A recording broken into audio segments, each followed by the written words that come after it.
Okay, here we are back in Frank's garage, and he has gotten much closer to cranking the Jaguar. He got sidetracked. We thought we were going to crank it a couple months back, but got sidetracked. Wiring issues, fuel pump, several different issues, and then got sidetracked doing a little work on this little MG.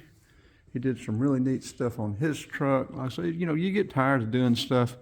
And so he switched off, did some really neat stuff on his truck that I may try to show. And I'm gonna go up underneath here and show you some stuff. I will also be finishing up doing the installation on that door panel over there and get started with the spray foam installation in my van and get it going. It's a little cool in here. We've got plenty of fuel, but I don't usually try to crank up that heater unless it gets really cold. This is just sort of makeshift fuel cell to test some stuff out. Now this is the exhaust system that came on the Jaguar, the standard exhaust system. He purchased a stainless steel exhaust system and has it installed now. And you can see, we'll go underneath here. We'll do the top when he gets up here and lets it down, or we may let it down. But we'll start at the back and work to the front. You've got independent rear suspension with double shocks on each side. You got the drive shaft coming out of the rear end. Of course, both sides, you've got your double shocks. Your suspension, heavy-duty suspension. This is something I think is pretty neat. You have air ducts, little cowls that direct cooler air back here on the rear end. Got one on each side. That's a good looking exhaust system, isn't it?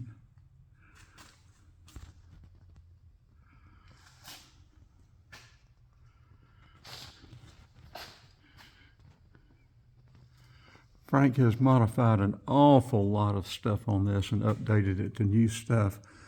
This was originally a carburetor car, and he's converted to fuel injection, something we'll show you when we get it down. The fuel lines on the carbureted car supply goes in on the driver's side and return comes in on the passenger side. On this one, where he converted it to fuel injection off one of his parts Jags up at under the shed. The fuel line goes down this side and the return comes back the other side and comes back into the tank. And so that got crossed up a little bit, but these are the fuel lines, supply and return.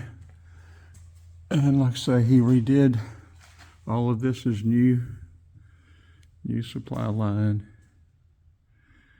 One thing I'm going to suggest to him is with any vibration, twisting, and shaking, this is very close. It's not quite touching, but I'm going to suggest he do a little bit, maybe bend this down or whatever, give that fuel line a little bit more clearance, because it wouldn't take a whole lot for the rubbing of those two metals together to rub a hole in that fuel line, and that would not be good. Okay, let's see, what else has he done up here? He's changed a lot of stuff. You can see new brake lines. Everything going back on there is new. The calipers, everything. Wire wheels. They're not new, but like I said, horns. All kind of stuff is new on here, the front end. And I think this is a 71. I'm pretty sure that's what he's told me. And yeah, and for people that have never seen it, I'd never seen the underside of a Jaguar. It's an S series.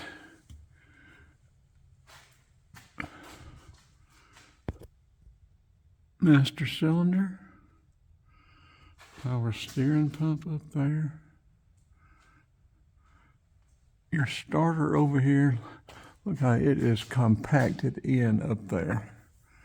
I don't know how you'd change that thing if you need to change it. Some of this stuff is so tight, the tolerances.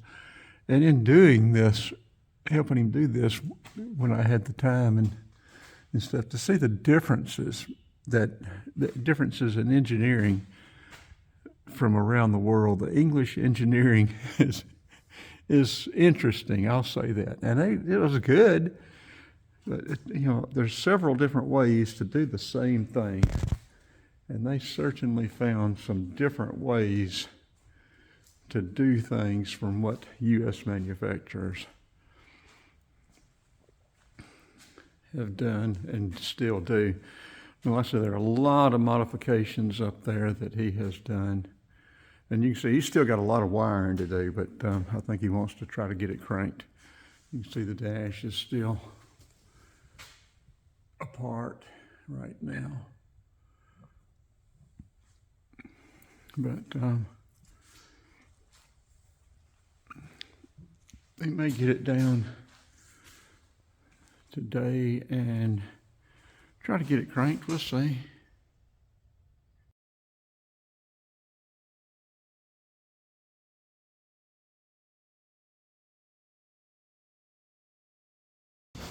Well, he is finishing up the plumbing for the gas lines and stuff, getting that squared away, the return lines, supply lines where they don't leak.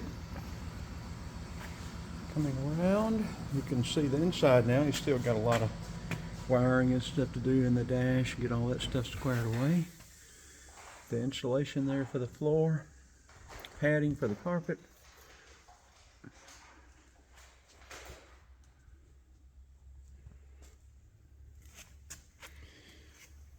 Coming on around here, using an interstate battery.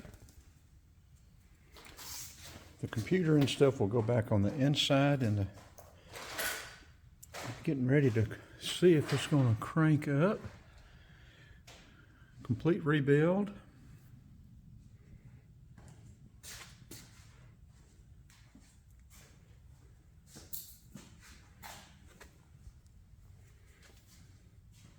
He's scurrying around getting stuff ready in bated anticipation.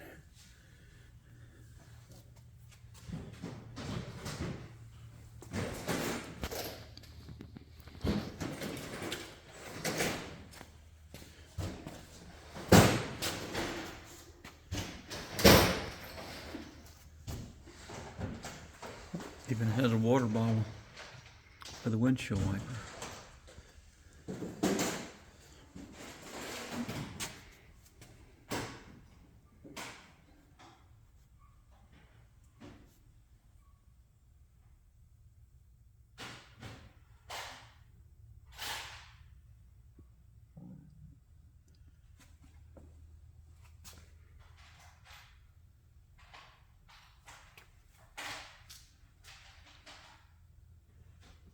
Hard to see the distributor and everything down in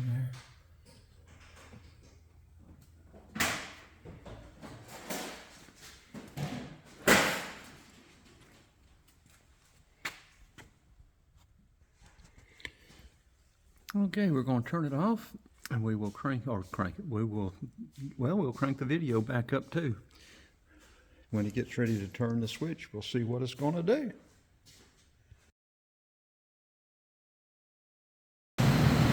Okay, we're getting ready to crank it. Got the fan going on. He's making the last minute preparations over here.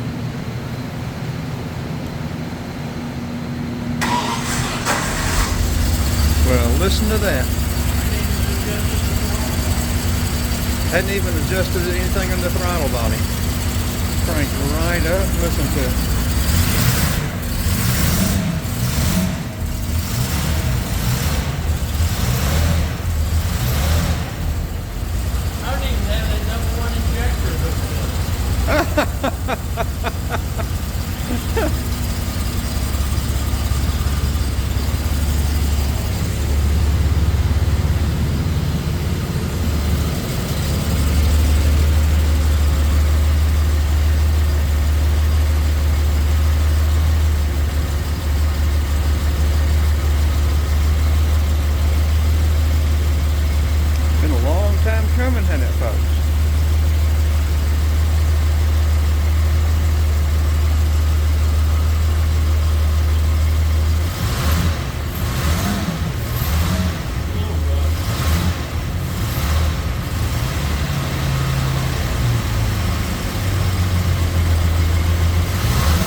folks, so here you go. We're going to turn it off and start working on this video.